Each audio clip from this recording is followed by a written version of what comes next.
class 5th. Today we will start with the 4th chapter, Major Landforms of your social book. It is on page number 17 of your social book. Okay, so let's start with the chapter. First of all, we will have a glance on the map of India. तो देखिए ये India का map है. ये map आपको book में नहीं मिलेगा, ये आपके लिए स्लाइड लगाई हुई है. इसको देखकर आपको अपनी नोटबुक में इसी तरीके का मैप फिल करके पेस्ट करना है on the very first page of your chapter. Okay, तो ये देखिए ये जो ब्राउन कलर है, ये ब्राउन कलर पहाड़ों को दिखा रहा है. इसके अलावा ये देखिए ये जो रीजन है ये कोस्टल एरियाज़ को दिखा रहा है. ये जो बीच वाला एरिया है ये प्लेटू हो गया. ये प्लेन्स है जहाँ पर पानी की अच्छी अवेलेबिलिटी है और यहाँ पर एग्रीकल्चर हो सकता है. तो आपने देखा इंडिया में क्या क्या है. इंडिया में सब कुछ है. इंडिया में पहाड़ है, इंडिया में रिवर्स है, इंडिया में प्लेटू है, इंडिया में प्लेन रीजन है. ओके, तो देखो ये अलग अलग चीज़ें हुई ना इंडिया में. तो ये है हमारी लैंड फॉर्म्स. इनको हम क्या बोलते हैं? लैंड फॉर्म्स बोलते हैं. तो चलिए एक एक करके पढ़ते हैं कि हमारे इंडिया में कौन कौन सी लैंड फॉर्म्स अवेलेबल हैं. Major land forms on earth come on page number 17. The earth surface has land and water. 3/4 of the earth surface is covered with water and 1/4 with land. तो देखो हमारी अर्थ के surface पर, अर्थ की सतह पर पानी भी है और ज़मीन भी है. 3/4 पानी है और 1/4 लैंड है. 1/4 with land. Forces of nature such as wind, rain and rain have for ages carved out the earth's surface, forming various landforms. तो देखो पानी ने, बारिश ने, हवा ने हमारे जो पूरी इंडिया है ना इसको अलग अलग लैंडफॉर्म्स में कन्वर्ट कर दिया है. Landforms are also called relief features. इसको अंडरलाइन कर लीजिए. जो लैंडफॉर्म्स हैं उनको रिलीफ फीचर्स भी बोला जाता है. The major landforms on earth are mountains. Mountains यानी पहाड़ हैं.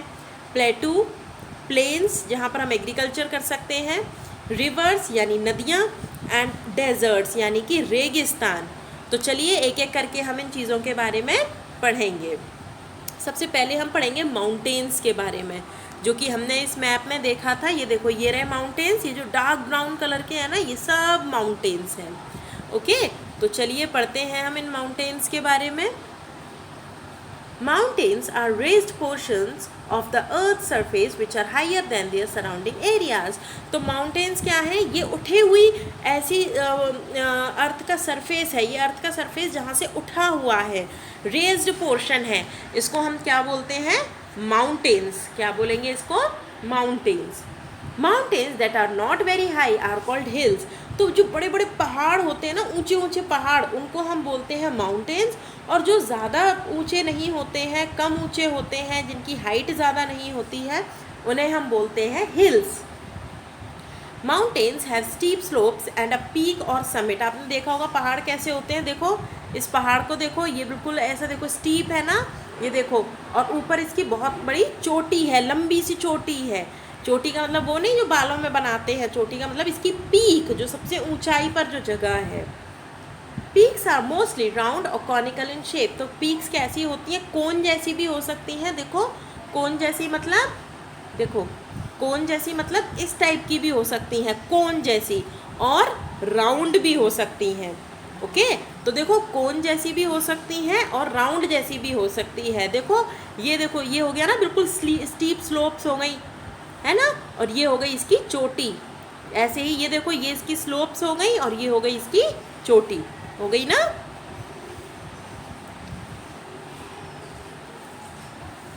पीक्स आर मोस्टली राउंड और कॉनिकल इन शेप.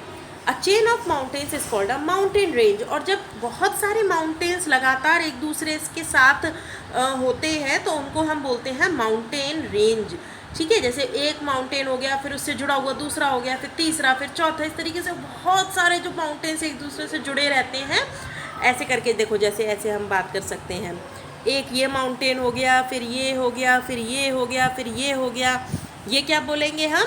इसको हम बोलेंगे माउंटेन रेंज. तो देखो ये हो गई इसकी चोटियाँ सबसे ऊंची वाली, और ये कॉनिकल शेप हो गया।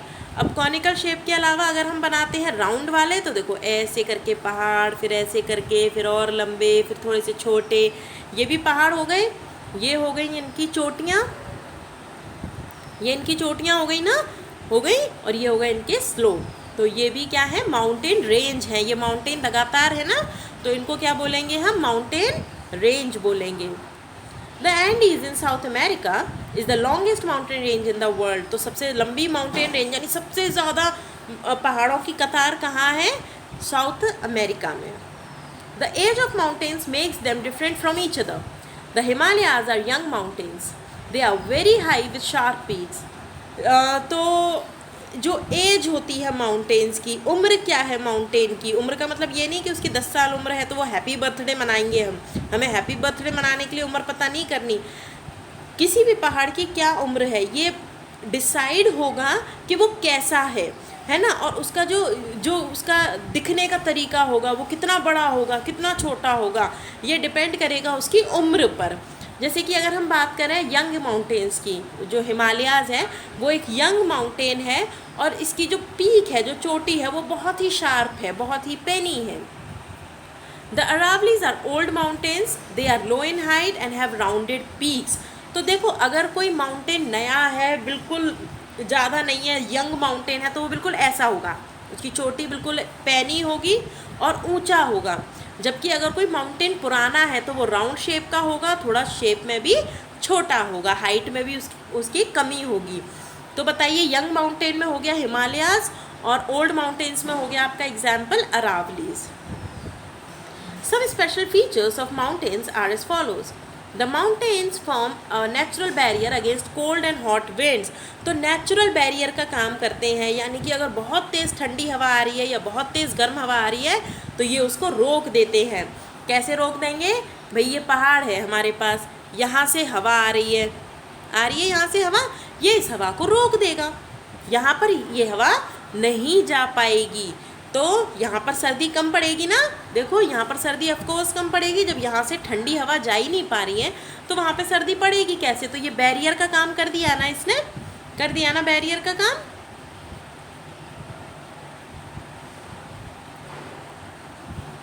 The mountain peaks at high altitudes mostly remain covered with snow throughout the year, so the vegetation is scanty here. तो देखो यहाँ पर पहाड़ों पर बर्फ़ जमी रहती है, आपने सुना होगा पहाड़ों पे बर्फ़ रहती है, ठंडक रहती है, जिसकी वजह से यहाँ पर जो वेजिटेशन है, जो आपके पेड़ पौधे हैं, वो ज़्यादा नहीं उग पाते हैं, यहाँ पर एग्रीकल्चर करना पॉसिबल नहीं है। Mountainous regions are thinly populated because of the harsh climate and steep slopes. People prefer to live in the foothills and the lower parts of the mountains. पहाड़ों पर कोई जाके रहना पसंद नहीं करेगा। अगर मैं आपसे बोल दूं कि लो एक टिफ़िन ले लो और बॉटल ले लो और पहाड़ पे जाके बैठ जाओ और वहाँ रहो, तो बोलोगे मैम आप कैसी बातें कर रहे हो, मुझे बिल्कुल भी पहाड़ पर नहीं रहना। तो पहाड़ पर जो पॉपुलेशन है वो बहुत कम होती है, या तो लोग थोड़ी सी नीची जगह पर रहते हैं या फिर फुट हिल्स पर रहते हैं। फुट हिल्स का मतलब होता है, देखिए ज़रा, जैसे ये पहाड़ है तो लोग यहाँ पर रह लेंगे, पर यहाँ पर कोई नहीं रह पाएगा, है ना। Mountain glaciers are source of many rivers. These rivers follow a long course and provide water to many regions. इसके अलावा जैसे जैसे वहाँ पर जो स्नो है वो मेल्ट होती है, बर्फ़ पिघलती है, वैसे वैसे पानी का बहाव भी होता है, रिवर भी बनती है। The mountains, especially the lower areas, are rich in flora and fauna.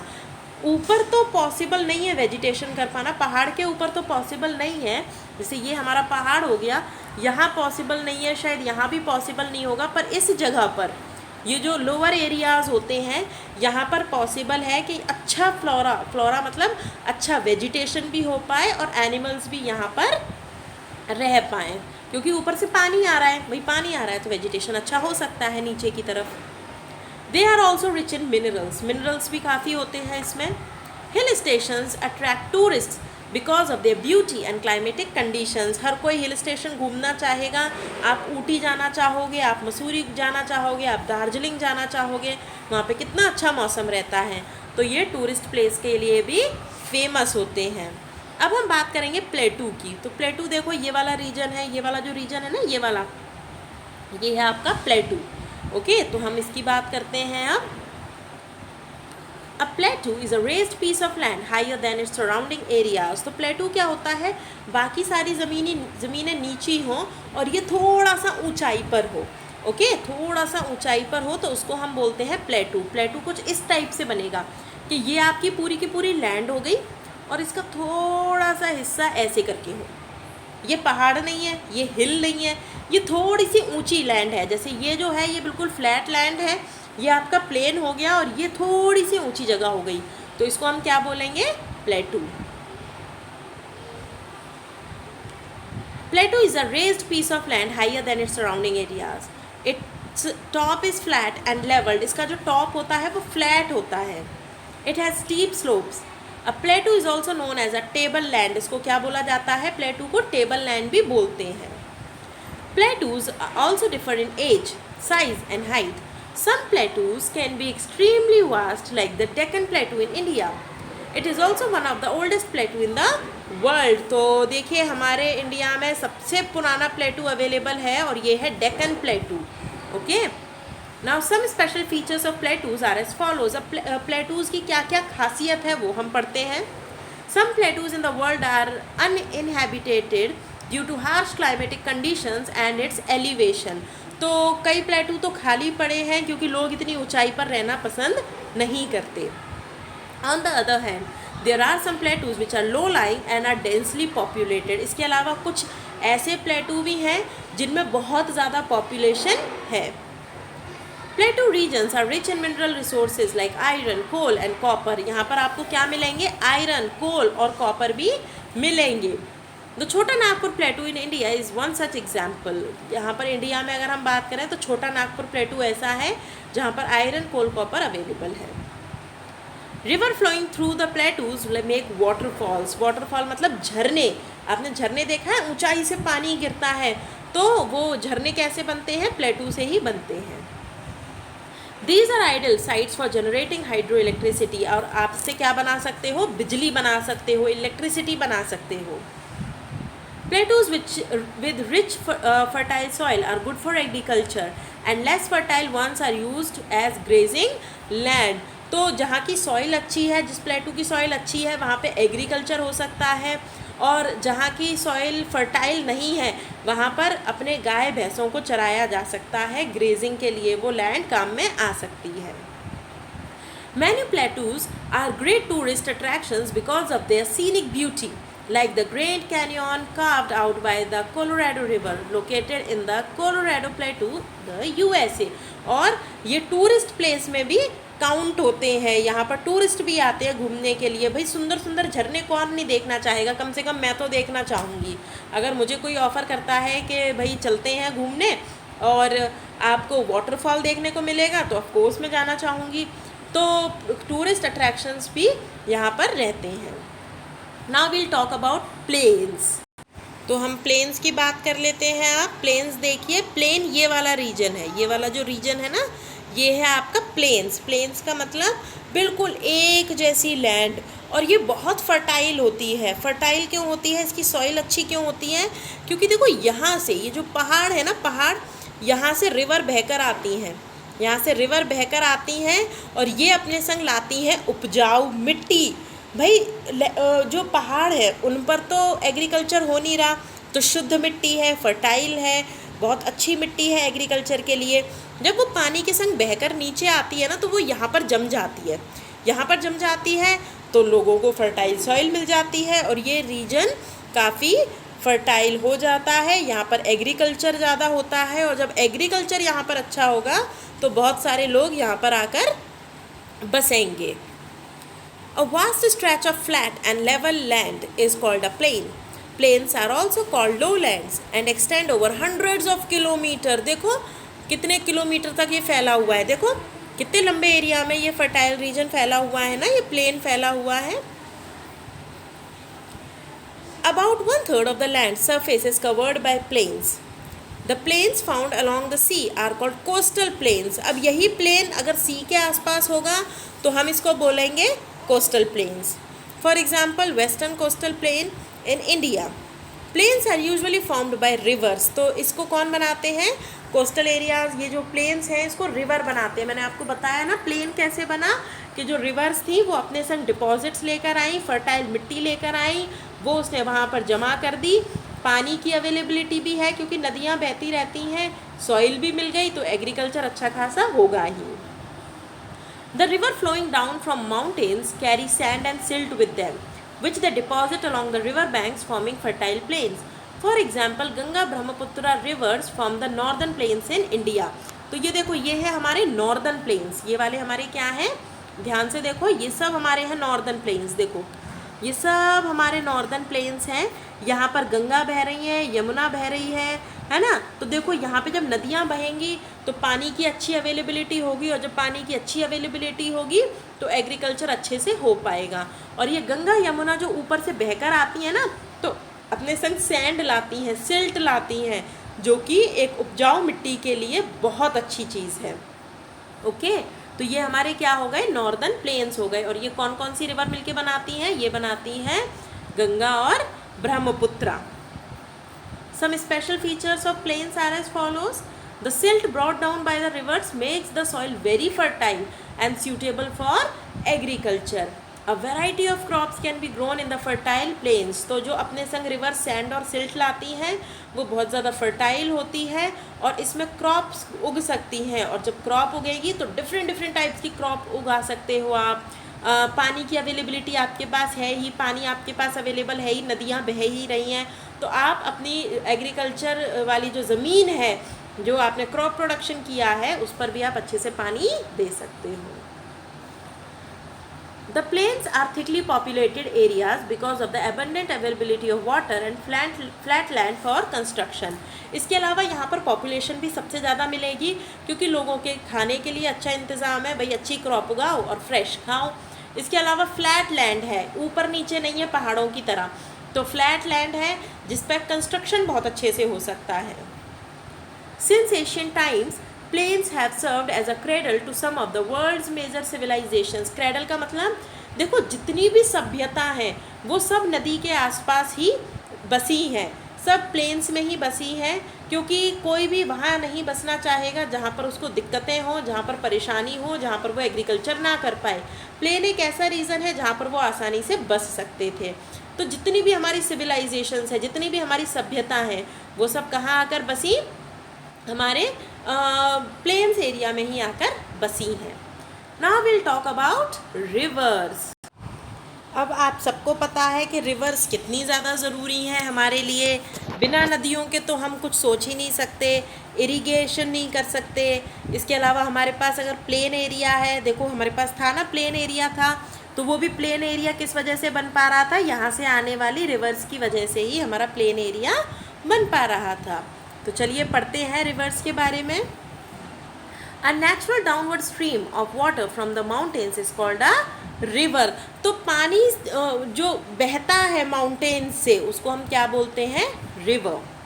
It flows towards an ocean or sea. तो ये जो पानी है वो बहकर कहाँ जाता है, या तो ओशियन तक जाएगा, समुद्र तक जाएगा, या फिर नदियों में जाकर मिलेगा। A river on its own journey from the mountains to the ocean passes through 3 different stages: youthful, mature and old. तो 3 स्टेजेस में पूरी जो नदी है अपनी जर्नी, अपनी पूरे सफ़र को 3 भागों में तय करती है। यूथफुल जो शुरू का होता है, मैच्योर यानी कि जो बीच का पोर्शन होता है, एंड ओल्ड इज़ लास्ट वाला। तो एक एक करके पढ़ते हैं इन स्टेजेस के बारे में। The first stage of the river is its youthful और upper stage. The steepness of the mountains makes the river flow down in great speed, cutting through rocks and forming V-shaped valleys, waterfalls and canyons. तो देखो हमारी पहली जो stage है ये हमारा mountain हो गया, और यहाँ से ये नदी बह रही है, बहुत तेज़ी से बह रही है, बहुत तेज़ी से नीचे बहकर आ रही है। तो ये हमारी हो गई पहली स्टेज रिवर की, जो कि है यूथफुल और अपर स्टेज। तो इसको हम क्या बोलेंगे, अपर स्टेज बोलेंगे। जब ये पहाड़ों से बिल्कुल बहकर आ रही है तो इसको हम क्या बोलेंगे, यूथफुल स्टेज और अपर स्टेज। दूसरी है हमारी द सेकेंड स्टेज और mature stage of a river begins when it leaves the mountains and enters the plains. Here it swells and becomes broad as it is joined by its tributaries. The speed of the river decreases at this stage.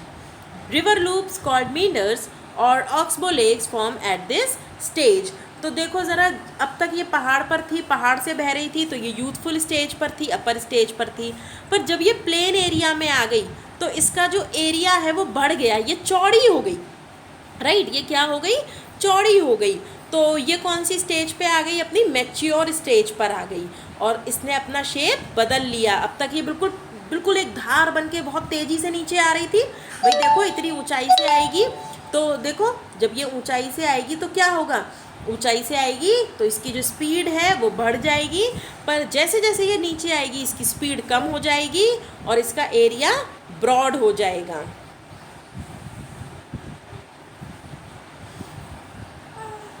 अब हम बात करेंगे जो हमारी river है उसके third stage के बारे में। The third stage is known as the old stage of a river. In this stage, the movement of the river becomes very sluggish. As it enters the sea, it branches out many small streams called distributaries. A delta is made by the river at this stage. The world's largest delta, the Sundarban Delta, is formed by Ganga Brahmaputra rivers in India.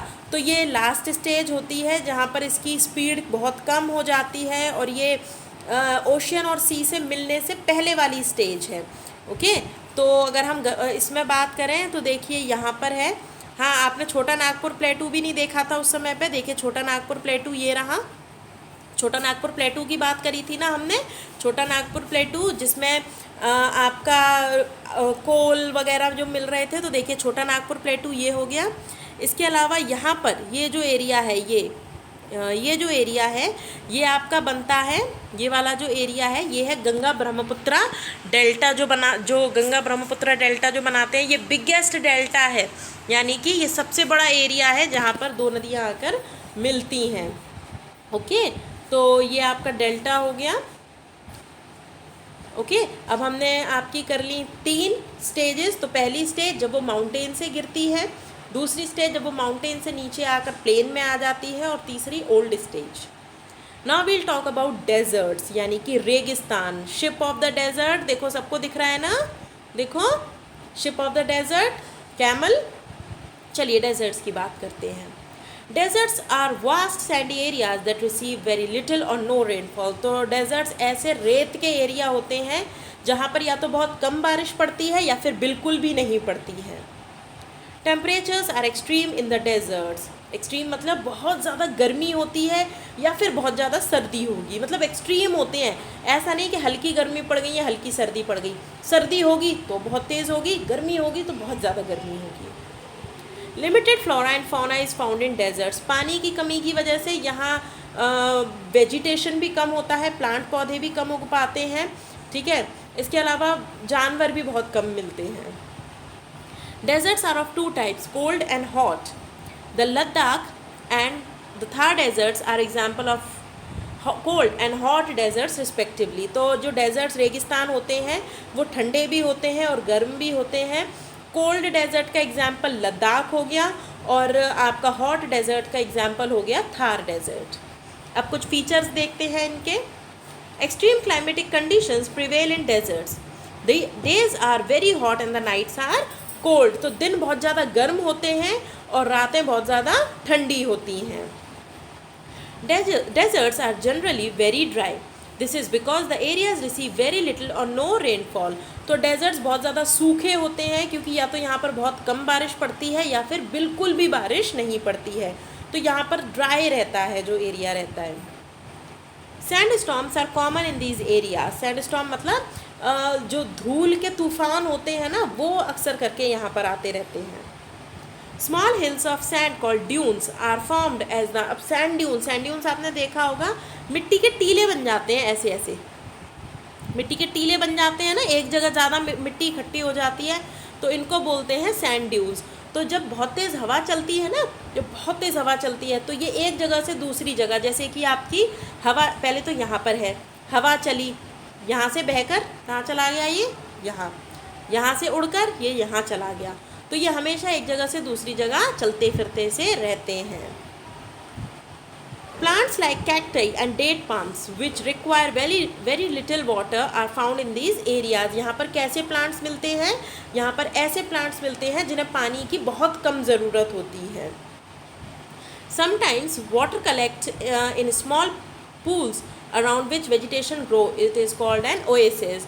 तो कई बार क्या होता है कि एक छोटा सा small pool बना दिया जाता है और पूल के आसपास यहाँ पर आपके क्या हो जाते हैं, पेड़ पौधे उग जाते हैं. मेरी ड्राइंग बड़ी ख़राब है बट मैं दोबारा ड्रॉ करके देखती हूँ. जैसे ये हमारा पूल हो गया और यहाँ पर पेड़ उग गया. लुक कितना प्यारा सा पेड़ बनाया है मैंने.